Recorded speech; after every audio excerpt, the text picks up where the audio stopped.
Hola a todos, buenas tardes en España, buenos días para todos aquellos que asisten desde el otro lado del Atlántico. Os doy la bienvenida a todos en nombre de Pulpomatic. Muchas gracias por estar con nosotros en una nueva edición de Pulpo Talks y muchas gracias por inscribiros por los canales habituales que solemos poner a vuestra disposición.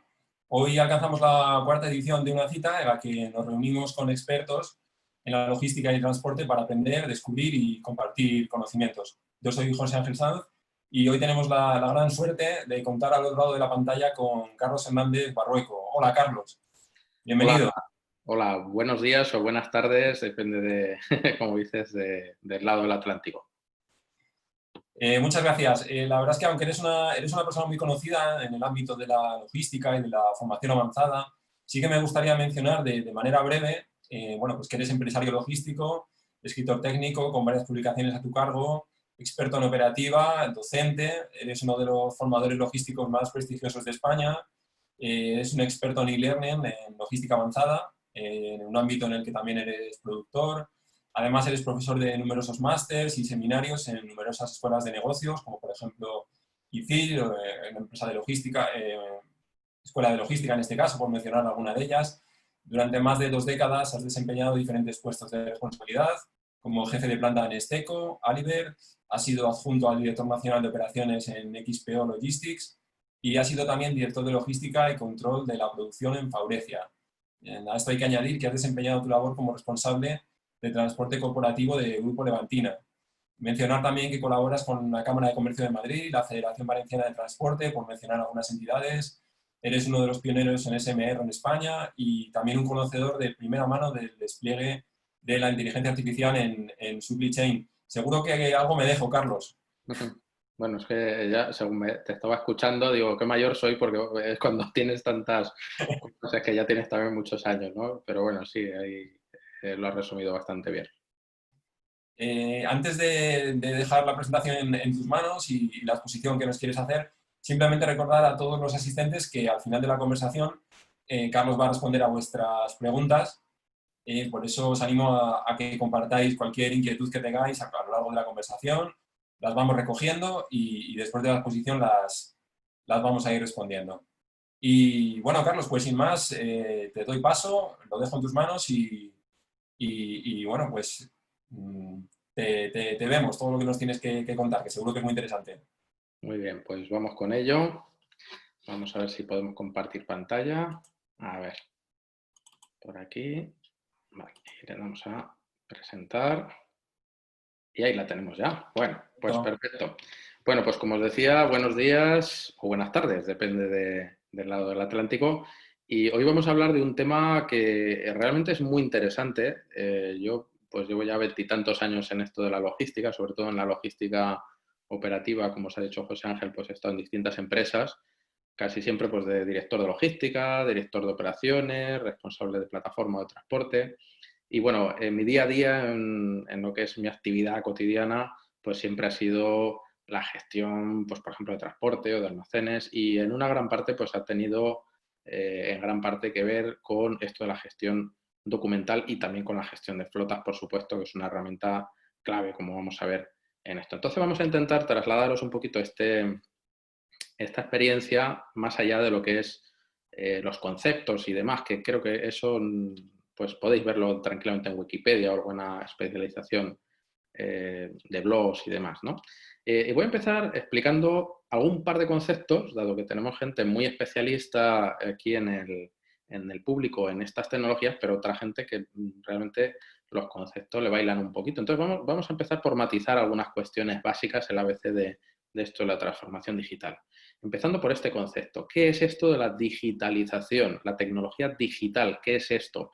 Bueno, a todos nos suena lo de analógico y digital. Digital quiere decir que es un sistema de transmisión de la información que se basa en caracteres. Normalmente estáis viendo ahí de fondo los unos y ceros, que es lo más usado, si bien hay que decir que se utilizan también otro tipo de caracteres. Todo lo que conlleve transmisión digital es tecnología digital. Y, por ejemplo, dentro de las tecnologías de la logística 4.0, pues hay tecnologías digitales y hay tecnologías que no lo son. Por ejemplo, la nanotecnología, que como sabéis aborda aquello que el ser humano no puede ver a simple vista, pues esto, por ejemplo, no es digital, ¿vale? Entonces hay que diferenciar cuando hablamos de transformación digital o de revolución 4.0, ¿vale? Bueno, otro concepto muy importante que está ahora muy en boga, pues es el de transformación digital, que es una cosa distinta de la tecnología digital, como podéis suponer. La transformación digital es la integración de la tecnología digital de la que hemos hablado en todas las áreas de la empresa, cambiando totalmente la forma analógica o manual incluso de trabajar, que vamos a ver, ¿no? Bueno, pues aquí entran en juego las nuevas tecnologías de una forma muy clara, sobre todo mucho más competitiva.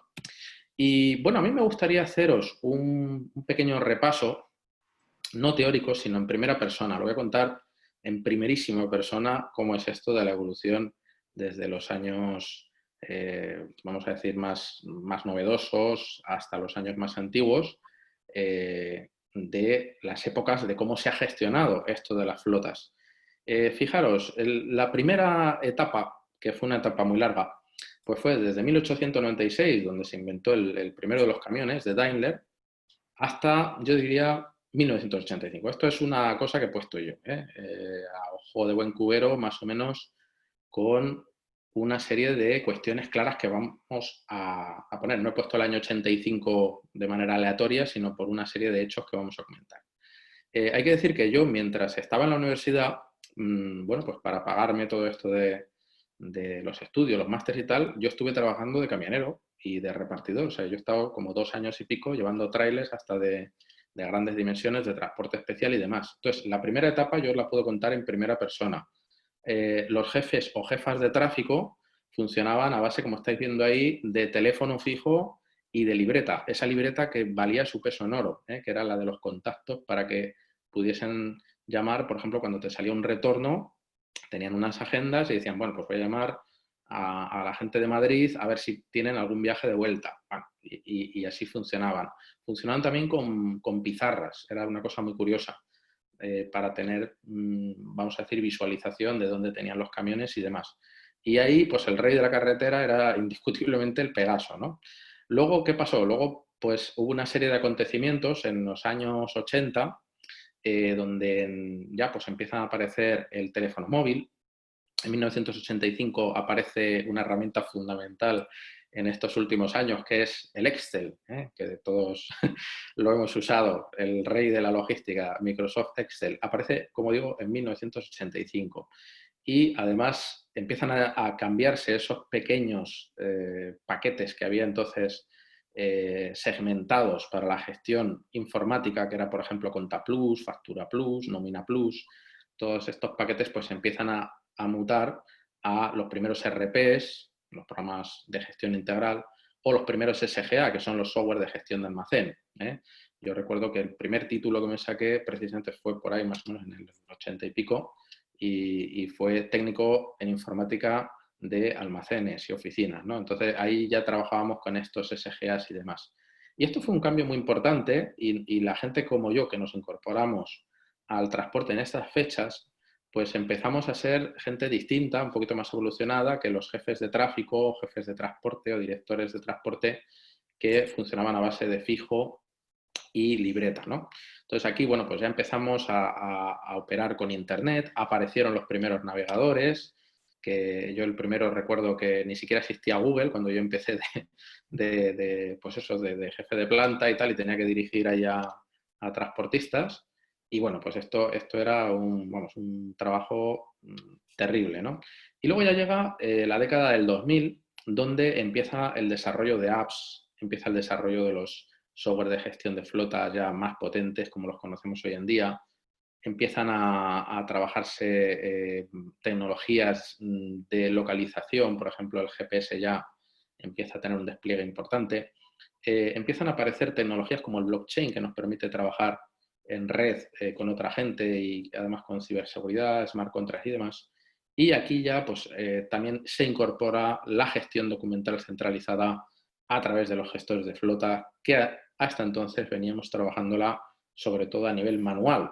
En la década del 2000 pues todavía existían los buzones de correos cada 2x3 y un tránsito impresionante de papel. No os podéis imaginar la cantidad de papel que se generaba entonces. Nosotros teníamos almacenes exclusivamente dedicados al papel, a las cartas de porte, a los CMRs, a las facturas, a los albaranes. Bueno, era una cosa increíble, ¿no? Bueno, hoy en día, como digo, las gestiones de flotas son fundamentales. Y aquí os voy a poner un estudio, que a mí me gusta mucho aportar ciertos datos. Y hay un estudio muy famoso en España que ya va por su cuarta edición, es el estudio de movilidad y en las empresas de logística, que lo realiza SoftDoit, que es una consultora especializada en tecnología, y el CITET.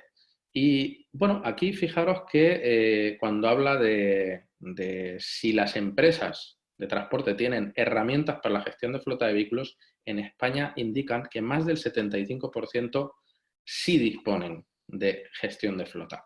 Otra cosa es de qué características son estas herramientas, ¿no? Por ejemplo, vemos que el 47% dice sí, dispongo y además está hecha a mi medida. Otros dicen, no, no, yo tengo una estándar, pues el 27,5. Otra dice, no, pero nos gustaría en menos de 6 meses. No, pero nos gustaría de aquí a un año. No, pero nos gustaría de aquí a 2 años. No disponemos. Bueno, el no disponemos apenas representa un 5,9%. Es decir, toda la gente ya tiene claro que hoy en día los gestores de tráfico tienen que gestionarlo a través de esta herramienta porque si no es trabajo pues terrible, ¿no?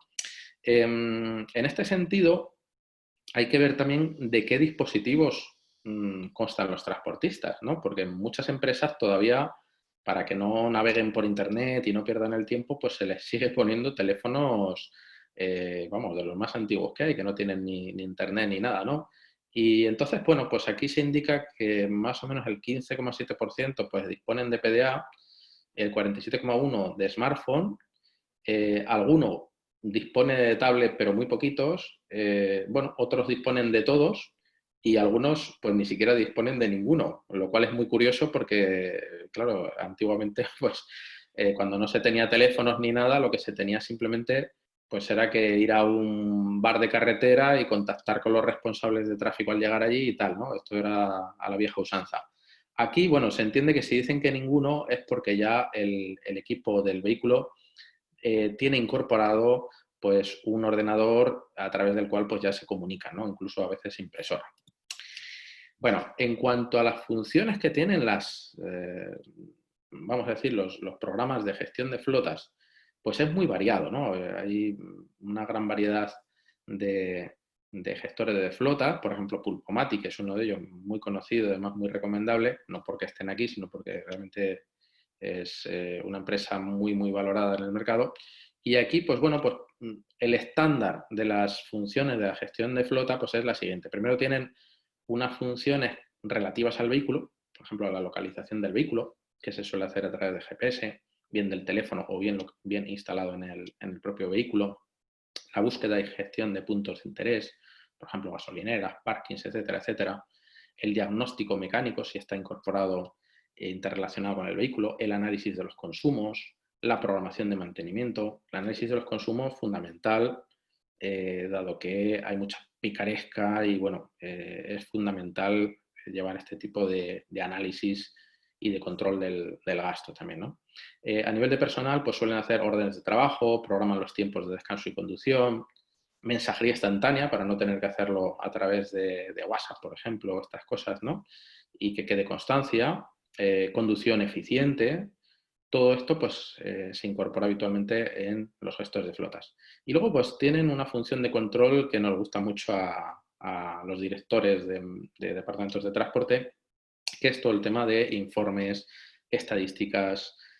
A veces se mete con Internet de las cosas y entonces hay un control incluso de la mercancía o incluso a través de la temperatura, por ejemplo, en los refrigerados, delimitación de áreas y de velocidades y la planificación de rutas, que esto es una herramienta muy interesante cuando sobre todo se hacen repartos, mil runs, es decir, rutas con distintas áreas de recogida o de entrega. Bueno, pues todo esto es súper interesante. Y aquí añadiríamos una función que la he dejado aparte, que es todo el tema de la gestión documental que lleva acarreado todo esto. Por ejemplo, la emisión de órdenes de carga, la gestión o centralización de documentos, por ejemplo, pues CMRs, cartas de porte, albaranes, todo esto, pues también se está integrando muchas veces a través de los gestores de flotas. Bien, ¿qué es esto de la centralización documental que lo hemos comentado así un poquito de pasado? Vamos a decir que es la necesidad de gestionar la documentación, vamos a decir, de forma unificada y de disponer de herramientas adecuadas para ello. Y la gestión documental no es algo nuevo, es algo que ya hace años pues, empezaron a aparecer distintos software que te permitían subir en PDF o en JPG o en otros formatos la documentación y gestionarla. ¿Por qué? Pues porque suponía una gran ventaja con respecto a la forma manual de trabajo, ¿no? Y aquí os puedo decir que, por ejemplo, pues cuando yo estaba en XPO, que entonces se llamaba Norbert Denters Angel, nosotros teníamos muchos clientes que querían el albarán firmado sí o sí y además pagaban por ello. Pero claro, nosotros teníamos que recuperar esa documentación física. ¿Y qué ocurría? Que cuando nosotros íbamos a enviar, por ejemplo, pues un conductor a hacer una ruta semanal, pues ese señor o esa señora no volvían igual hasta dentro de una semana o incluso hasta dentro de 2 semanas por la central. Y claro, teníamos que retrasar muchísimo lo que es la recepción de la documentación, con lo cual facturábamos más tarde, se podían dañar mientras tanto los documentos, los clientes enfadados porque no tenían el OK, no podían también poco facturar. Entonces, la gestión manual de la documentación era terrible. Luego había que tener un equipo, por ejemplo, nosotros le llamamos el grupo archivo, que se dedicaba a escanear miles y miles de documentos por día para poder subirlos a un sitio desde el cual el cliente pudiese verlo. Imaginaros el trabajo que esto supondría, ¿no? Hoy en día. Y todavía hay empresas que funcionan así, os lo aseguro. Bueno, pues esto es la centralización documental, que hoy en día es una centralización sobre todo digital. Nos hemos pasado ya a lo digital, pero no todo, ¿eh? Bueno, la centralización documental, ¿por qué supone, digo, una digitalización documental?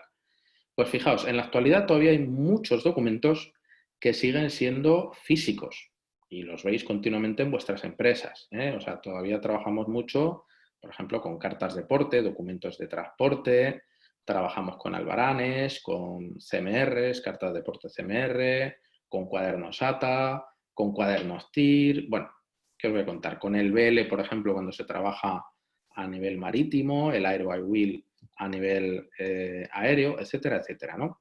Todo esto está mutando por esto que os he comentado, porque se ha quedado muy obsoleto en tiempos y en forma de trabajo y en medios y recursos debido a estos programas que estamos viendo aquí, a los gestores de flotas, a los ERPs, al software de gestión documental, a las plataformas de blockchain y a las apps. Todo esto nos ha permitido evolucionar en este sentido de forma muy interesante. Y vamos a poner un poquito de ejemplos en todo esto. Vamos a empezar con uno que me habéis preguntado muchos, algunos de los que os habéis inscrito en el webinar, pues ya me habéis anticipado por LinkedIn y demás que os interesaría mucho que hablase de este tema. Y bueno, como tengo la suerte pues, de haber sido uno de los pioneros en España en el uso del ECMR, pues os puedo contar, si os parece, mi experiencia personal en ello. Bueno, primero vamos a empezar por explicar, sobre todo para el público de Latinoamérica, qué es esto del CMR. El CMR es un convenio que en la actualidad abarca 3 continentes, Asia, África y Europa, y que regula el contrato de transporte por carretera.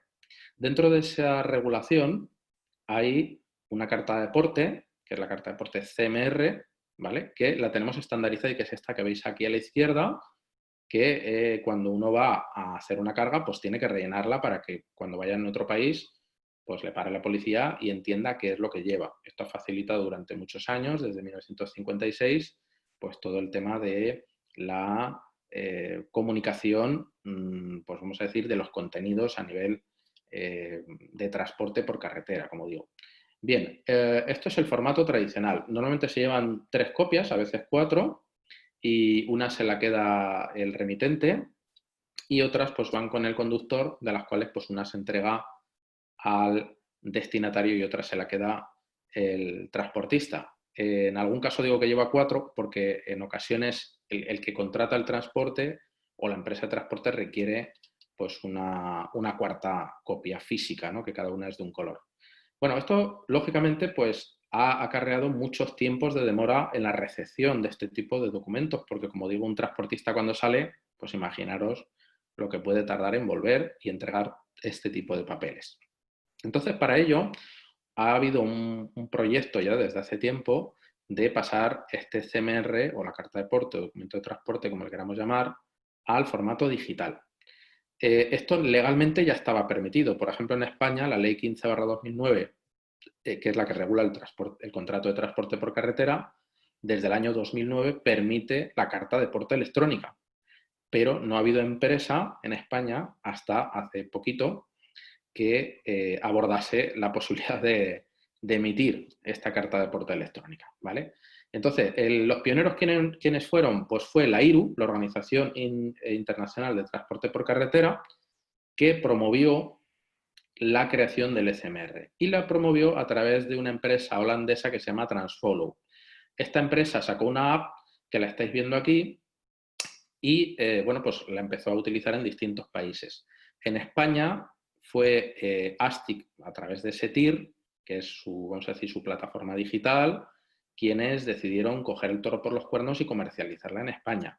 Para lo cual se decidió que iban a hacer un proyecto piloto con 20 grandes empresas de transporte y algún que otro gran cargador en España.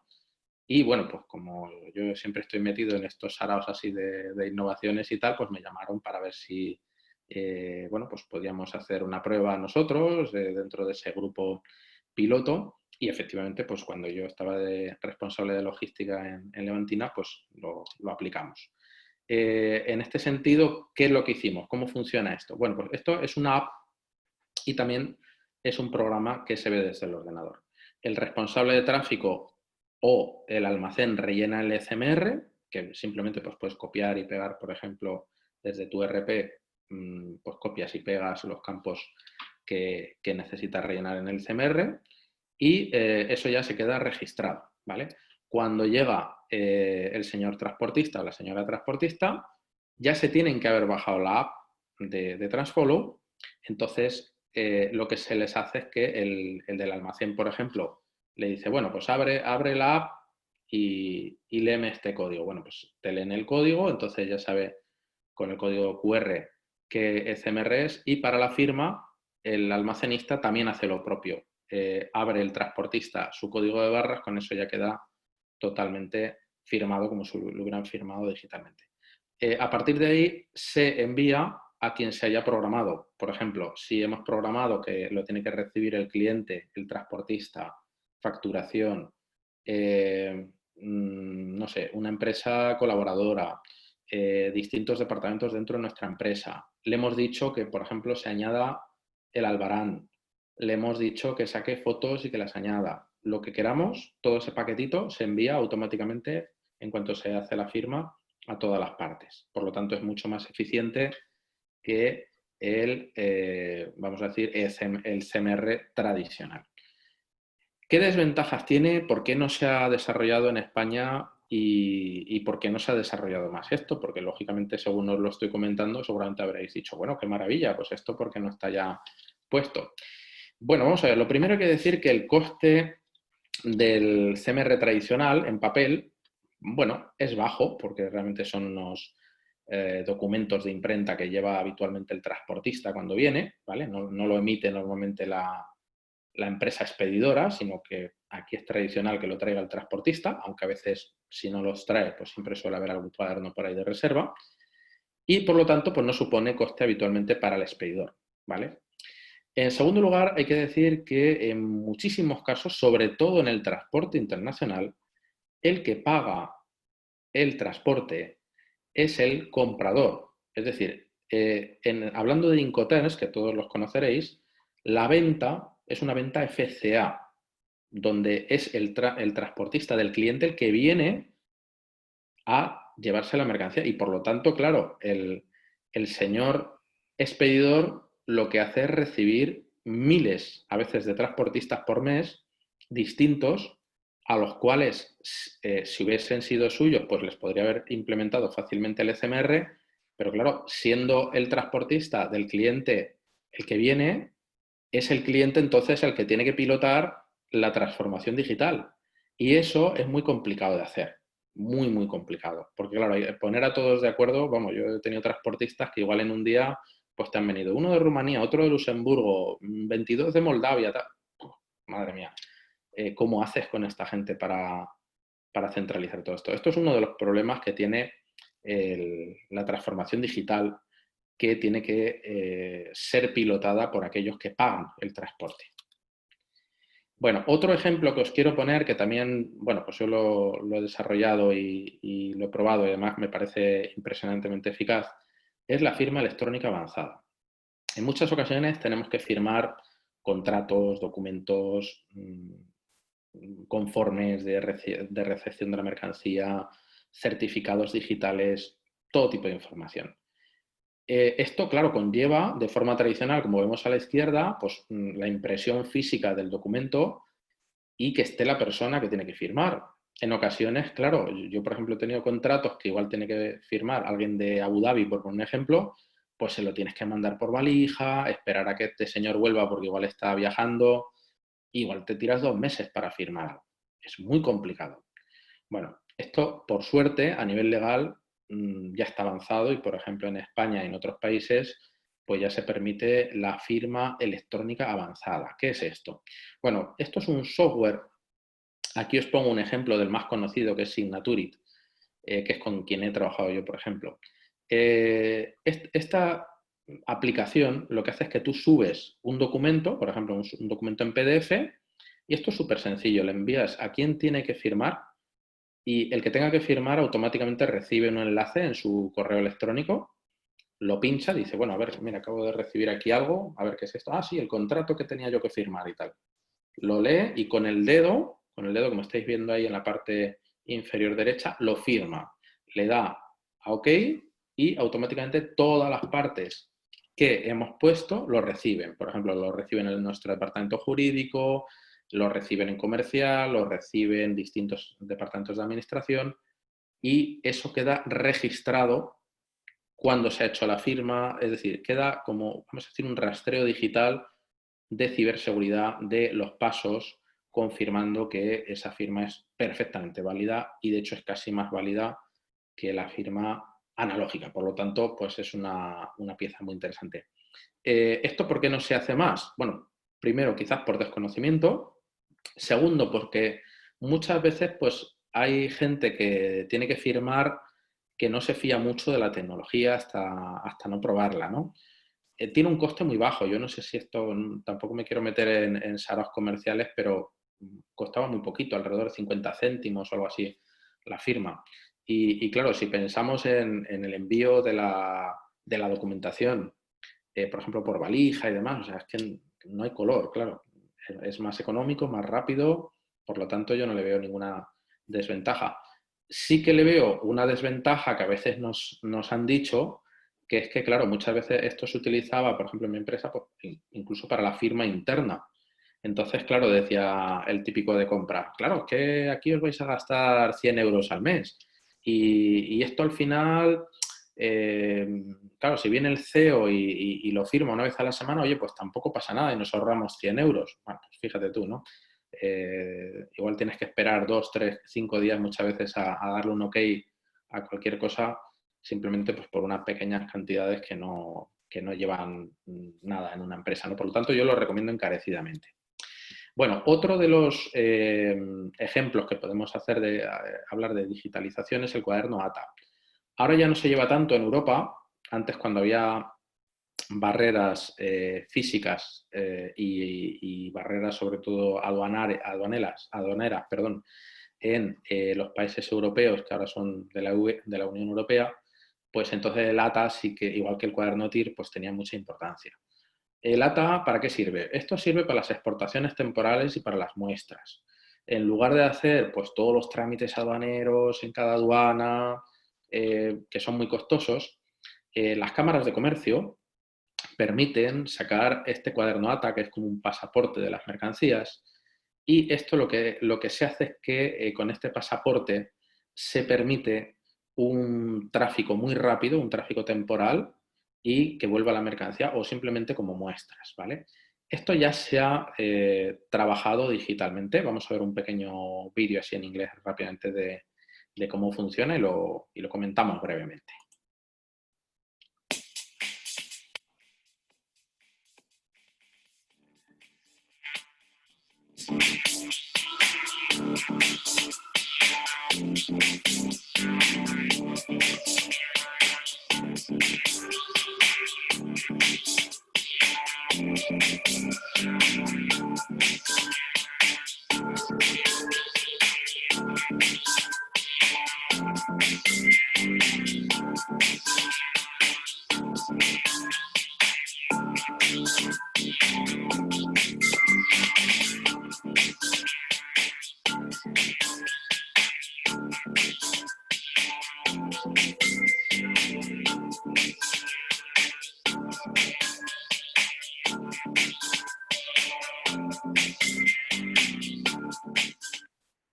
Bueno, pues ahí lo tenemos. Esto hay que decir que es muy reciente, ha salido este año. Os estoy presentando aquí una herramienta de 2020 y por lo tanto pues la ICC pues bueno, está apostando por la digitalización fuertemente. Quizás sea una de las organizaciones internacionales que más apuesta por la digitalización.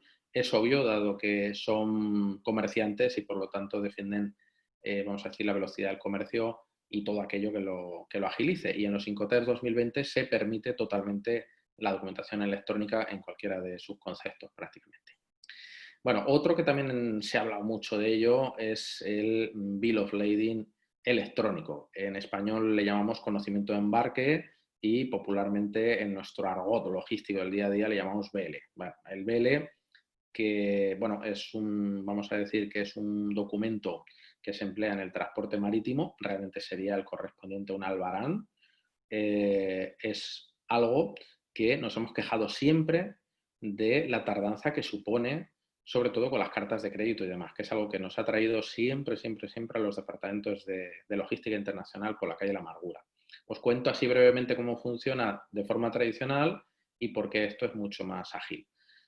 Cuando se hace una carta de crédito, pues sabéis que interviene el banco del cliente, el banco del vendedor y intervienen pues las documentaciones correspondientes, ¿no? Entonces, lo que te piden habitualmente es el despacho aduanero, certificado de origen, a veces factura legalizada, ¿vale? Y copia del Bill of Lading. Bueno, claro, esto tienes que ir físicamente, todo lo que os acabo de decir, tienes que ir físicamente todavía por ello en la mayoría de sitios. Por ejemplo, a la Cámara de Comercio te tienes que dirigir para ir a por un certificado de origen. Aunque lo pidas electrónicamente, tienes que ir allí en la mayoría de sitios. Hay que decir que la ICC ya permite el certificado de origen electrónico, pero normalmente no lo emite la Cámara de Comercio tuya, sino que igual lo emite una de Estados Unidos o lo que sea, y entonces pues todavía genera bastante desconfianza, sobre todo en los bancos y demás. Por lo tanto, no se ha extendido mucho. Luego, el Bill of Lading, claro, esto físicamente tienes que recibirlo, con lo cual estamos hablando de cartas, estamos hablando de buzoneo, estamos hablando de algo que vamos, en el año 2020 pues parece casi de la época de los dinosaurios, ¿no? Y todo esto lo coge el banco, lo revisa y lo envía al otro banco y claro, todo esto es la famosa valija que a veces, pues bueno, llegan la mercancía, por ejemplo, yo traía mercancía de mármol, un montón de contenedores todos los meses desde Turquía a España. A nosotros nos tardaba 2 días en venir el barco y tardaba igual 16 días o 11 días, o depende del caso, en venir la documentación. O sea, esto es inviolable, ¿no? O sea, es una cosa increíble. Por lo tanto, ya se está extendiendo mucho todo el tema este de el Bill of Lading electrónico. Y aquí veis que la naviera japonesa One, por ejemplo, pues ya ha emitido, esto es muy reciente, estáis viendo que es el 2 de abril de 2020, ¿vale? O sea, todo lo que os estoy trayendo aquí es fresco, fresco, que diría el comerciante de aquí al lado. Bueno, entonces, en este sentido, ya la mayoría de navieras están trabajando en el Bill of Lading electrónico para facilitar todo este tipo de las transacciones y sobre todo unido a blockchain, que es una tecnología que nos permite comunicarnos en red y trabajar en red a todas las partes implicadas, naviera, transitario, etcétera, etcétera. Bueno, ¿cómo funciona esto? Pues a través de estas aplicaciones de blockchain o aplicaciones que se han desarrollado incluso dentro de las propias navieras también a veces, aunque la mayoría trabaja pues, con Intra, Valencia por PCS u otras, que son comunes, pues todas las partes reciben la información en tiempo real y ese documento electrónico viaja por la red, vamos, en tiempo récord, ¿no? En milésimas de segundo, por lo tanto, pues es algo que agiliza enormemente todo esto de la documentación. Bueno, ¿qué otros documentos existen? Se están transformando ya digitalmente, así que podamos conocer. Bueno, la factura electrónica, ya desde hace tiempo se permite, también la autofactura, los manifiestos de carga electrónicos, los certificados de origen de los cuales os he hablado, aunque ojalá que avancemos mucho con esto, porque esto sí que lleva bastante retraso. Los certificados de seguro o, por ejemplo, las fichas de estiva en las cuales yo trabajo especialmente y también hemos creado ya las fichas de estiva electrónicas, que son los documentos que te permiten ver cómo tienes que estivar la carga, porque en toda Europa hay una normativa de estiva muy concreta, muy específica, y hay que poner un número de cintas de amarre o un número de elementos y utilidades muy concretas, y todo esto pues también está ya en formato digital. Bueno, otro tema que me habéis preguntado es, claro, esto cómo está actualmente. ¿La empresa privada y la regulación pública van a la par? ¿O vamos por detrás o vamos por delante? ¿Cómo está la cosa? Bueno, pues hay que decir que mucha normativa pública o privada ya contempla desde hace tiempo la posibilidad de que los documentos sean electrónicos. Ejemplos he puesto antes, los 5T 2020, la ley de contrato de transporte por carretera, el CMR, muchísimas normativas ya permiten, aunque sean más antiguas, la documentación electrónica. Pero curiosamente es la empresa privada la que va detrás y sobre todo, como comentaba el caso del CMR, las casuísticas comerciales que engloban al entorno de todo esto. ¿Vale? Ahí es donde entran los Incoterm, entran, por ejemplo, las tradiciones comerciales y aquí estamos en una fase muy, muy primaria de todo esto. A mí me recuerda un poquito pues, a 1985, donde yo tenía que trabajar pues, con múltiples software, pues como os decía, ¿no? Para llevar nóminas por un lado, para llevar documentos por otro, para llevar compras por otro. Bueno, pues aquí fijaros que todavía la gestión documental, como os he estado explicando, bueno, pues el XMR lo haces con Transfollow, el ATA lo haces con la aplicación del ICC, esto por aquí, esto por allá. Bueno, lo ideal sería que estuviésemos ya en una fase más avanzada de digitalización, donde ya todo fuese digital y donde hubiese unos programas que te permitiesen, aunque fuese con periféricos, trabajar desde un solo sitio todo lo que es la documentación. Entonces, yo creo que esto es fundamental y creo que esto tiene que llegar porque, desde luego, los números nos lo piden, ¿no? Bueno, por último, otra pregunta que me hacíais es ¿qué pasa con esto del coronavirus? La cuestión de moda, por supuesto. Si va a afectar a la transformación digital negativa o positivamente. Bueno, yo os doy unas ciertas pautas de qué es lo que pienso yo aquí. Vamos a ver. En primer lugar, se ha dado, por supuesto, un incremento brutal del teletrabajo y mucha gente pues ha empezado a trabajar con tecnologías que desconocía totalmente, ¿vale? Pero ya no solamente a nivel de teletrabajo, sino incluso a nivel de comunicación. Yo no sé cuánta gente, por ejemplo, conocíais Zoom antes del coronavirus. O sea, lo de Zoom ha sido brutal, pero bueno, también otras, ¿no? GoToMeeting, Big Blue Button, en fin. O, por ejemplo, aquí, pues, no sé, pues, por ejemplo, Aules, que trabaja para los críos, para que hagan los deberes. Es decir, hemos conocido nuevas formas de comunicación y se nos ha quitado el miedo de golpe. Y luego hay que darse cuenta que, claro, no solamente tenemos que comunicarnos en red, sino que este tipo de tecnologías acarrean que tú tengas que trabajar con cosas que antes hacías manualmente. Por ejemplo, pues archivar documentaciones, verificar, firmar documentos, todo lo que hemos estado comentando.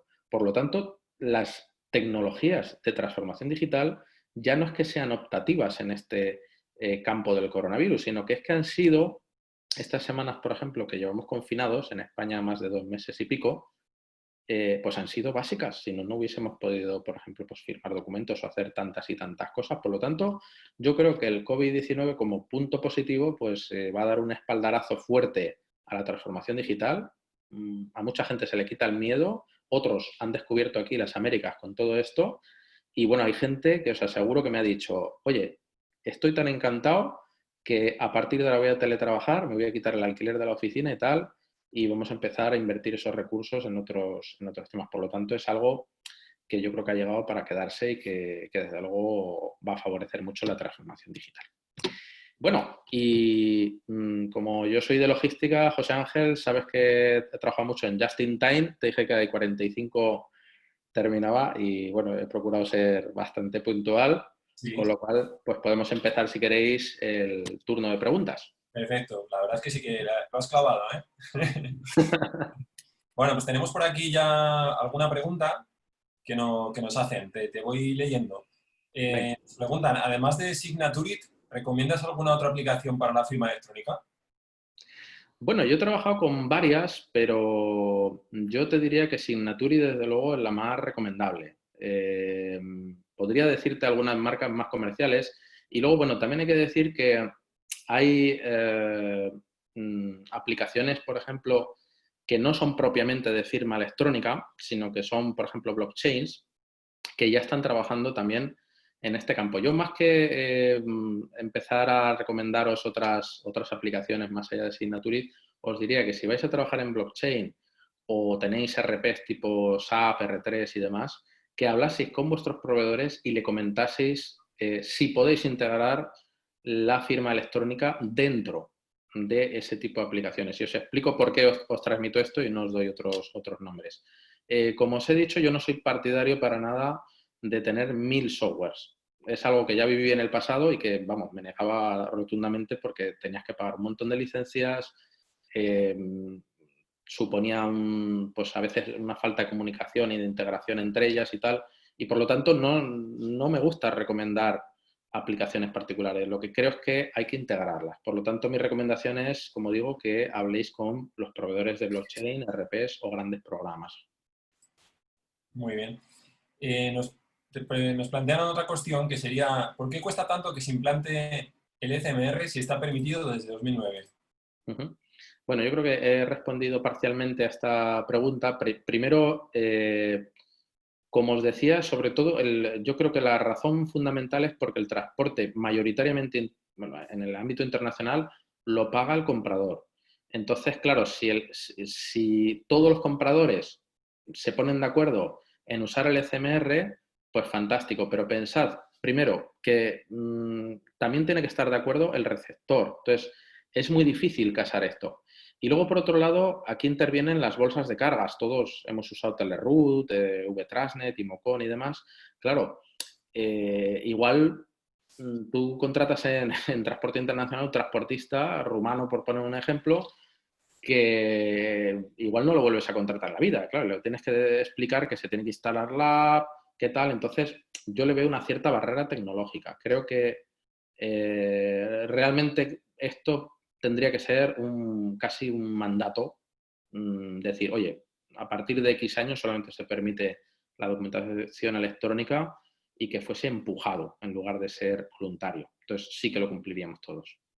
Muy bien. Nos plantean también cuál es la alternativa de solución inmediata ante la pérdida o robo de alguno de los dispositivos durante el proceso, sobre todo en el transportista. Uh-huh. Bueno, aquí habría que especificar más bien qué pérdida o qué robo sería, porque por ejemplo, si hablamos de un smartphone, pues bueno, pues te puedes coger otro y automáticamente te puedes conectar rápidamente o te puedes conectar por internet o hay distintas alternativas, ¿no? Otra cosa es que ya empezásemos a hablar de dispositivos concretos. Por ejemplo, si te roban un GPS, pues quizás la alternativa sería pues, hacer una geolocalización a través del móvil. Si hay, por ejemplo, algún robo de cualquier aparato, pues bueno, normalmente siempre se puede recurrir a la adquisición o a las pautas que se llaman planes de contingencia. Nosotros, por ejemplo, en XPO teníamos siempre los famosos planes B, ¿no? O planes C o planes D. Todo está contemplado y automáticamente se hace un protocolo de cómo actuar ante cualquier evento. Por ejemplo, si te roban pues, el móvil, si te roban la impresora, si, no sé, si tienes una avería informática, pues se pasa, por ejemplo, a trabajar de forma manual y mientras tanto pues se repone el equipo. Sí. Ujú. Muy bien, nos plantean también cuánto tiempo crees que puede pasar hasta que tengamos en el transporte por carretera una digitalización completa, teniendo en cuenta que la mayoría de cargadores y clientes no acaban de dar el paso. Uh-huh.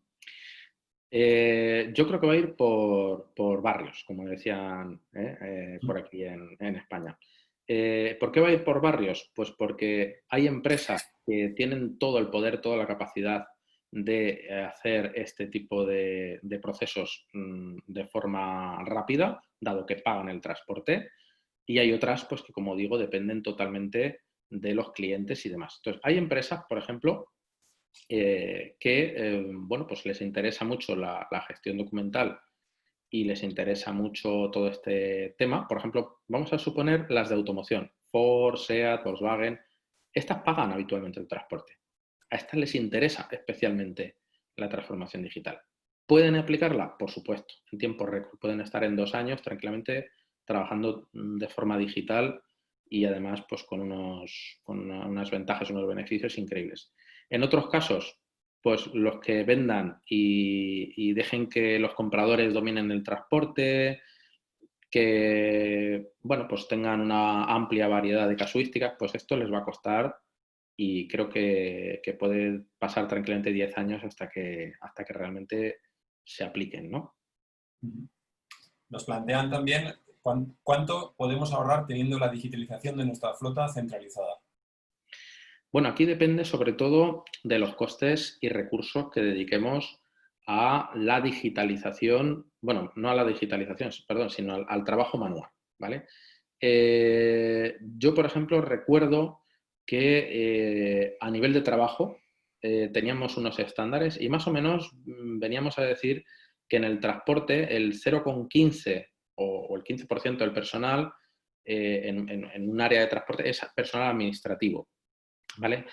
Pero además, dentro de las personas que llevan la parte operativa, por ejemplo, operadores de tráfico, jefes de tráfico y demás, hay una buena parte de sus funciones que también son administrativas.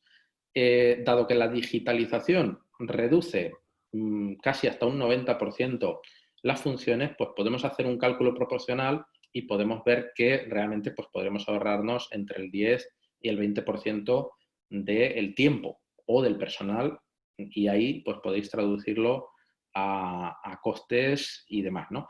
A eso tendríamos que añadir simplemente lo que es el coste, por ejemplo, pues de envío documental hoy en día, que puede ser pues X miles al año, ¿no? Yo, por ejemplo, recuerdo que he tenido algunos departamentos que había más de 100.000 euros de gasto de envío de lo que es mensajería. Por lo tanto, pues esto también hay que compararlo, lo que nos cuesta digitalmente contra lo que nos cuesta mensualmente. No te puedo dar una cifra, pero más o menos espero haberos orientado.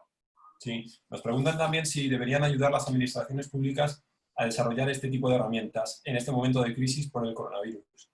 Absolutamente. Yo estoy convencido de que las organizaciones gubernamentales, sean del tipo que sean, tienen que apostar firmemente por la innovación para hacer más competitivo el país. Hay 2 grandes tendencias en el mundo a fecha de hoy. Una es producir más barato y otra es entrar en lo que es el mercado de la competitividad, vamos a decir, basado en la productividad y en la calidad y en la innovación, ¿no? Entonces, producir más barato, por ejemplo, es China y, bueno, pues está apostando firmemente, China o India, por ejemplo, son modelos que tienen mano de obra barata y demás. Como entremos ahí, pues desde luego, vamos, cada vez vamos a peor porque ese es el modelo que funciona allí, pero desde luego en otros países esto no funciona. Nosotros tenemos que competir tanto en Latinoamérica como en España, Europa y demás. Tenemos que competir en el mercado de la calidad y la innovación y por lo tanto es algo absolutamente estratégico. De donde podamos sacar un céntimo, ahí tenemos que invertir todo nuestro esfuerzo y desde luego la revolución 4.0 es algo que es una gran oportunidad de competencia frente a países como China u otros. Muy bien. Nos plantean también, y va a ser la última cuestión, salvo que nos surja una en el último momento, nos preguntan por qué no se avanza más en materia de certificados de origen. Uh-huh. Bueno, certificados de origen y yo casi diría otros documentos que hacen las cámaras de comercio. Primero vamos a explicar brevemente qué es un certificado de origen. Es un documento que sirve para certificar que un determinado producto parte de ese país y no viene de otro, por ejemplo, ¿vale? Entonces, esto físicamente uno tiene que ir a las cámaras de comercio, aunque lo haya pedido electrónicamente, allí hacen el certificado de origen y te lo dan, igual que las facturas legalizadas u otros documentos, otros certificados que emiten las cámaras de comercio. Esto, las cámaras de comercio, vamos a decir que es uno de sus principales fuentes de ingresos. No, esto no es un documento público que puedas ir a algún sitio y contratarlo. Esto es un documento de las cámaras de comercio, ¿vale? Y por lo tanto, las cámaras de comercio tradicionalmente, claro, lo han visto como algo peligroso, esto de que se digitalice, porque cualquier cámara de comercio del mundo podría ofrecer unos precios mejores, ¿no? Y es lo que ha empezado a pasar. Ahora mismo pones certificado de origen electrónico en Internet y verás que te lo ofrece, por ejemplo, pues alguna cámara de comercio de Estados Unidos y cosas así, ¿no? Entonces, claro, esto están bastante asustadas las cámaras de comercio con el tema este y tendrán que resolverlo pues internamente. Yo creo que se resolvería con la ICC indicando pues que cada certificado de origen se tiene que enviar desde la Cámara de Comercio que le corresponda a uno. Creo que va por ahí, los tiros. Perfecto. Muy bien, Carlos, pues me quedo con esta respuesta a modo de cierre, un poco de conclusión también. Hemos estado pues, más de 50 minutos hablando sobre la digitalización documental y su relación con la eficiencia en la gestión de flotas. Y muchas gracias por participar, por todas tus aportaciones. La verdad que ha sido un placer escucharte y estoy seguro de que has ayudado a centrar un tema que interesa y mucho en el sector. Yo personalmente invito a los asistentes a que te sigan y a que permanezcan atentos a todo lo que vas haciendo, que es mucho, como hemos podido comprobar. Esperamos que también tú hayas disfrutado de la interacción. Muy bien, pues muchas gracias. Bueno, la verdad que sí, sabes que soy un apasionado de la logística, creo que se me nota. Y bueno, muchísimas gracias por invitarme, un placer. Desearos mucha suerte, que sois una empresa estupenda con muchísima proyección y Muchas desde gracias. luego ofrecéis lo mejor. Y a todos los demás, pues espero que os haya gustado. Y como dice José Ángel, si queréis, pues nos podéis seguir, me podéis seguir a mí o a mis compañeros en las redes. Tenemos páginas como en Facebook, por ejemplo, Incoter 2020. O LinkedIn y demás, que publicamos bastantes cositas, así que por ahí nos seguimos. Un abrazo para todos. Perfecto, pues nada. Bueno, a todos los asistentes, daros las gracias otra vez por vuestra participación, por vuestras preguntas. Os emplazamos a una nueva sesión de Pulpo Talks. Ya os informaremos tanto por email como por nuestros perfiles en redes sociales sobre el tema y la fecha concreta. Bueno, gracias a todos de nuevo y un saludo. Adiós.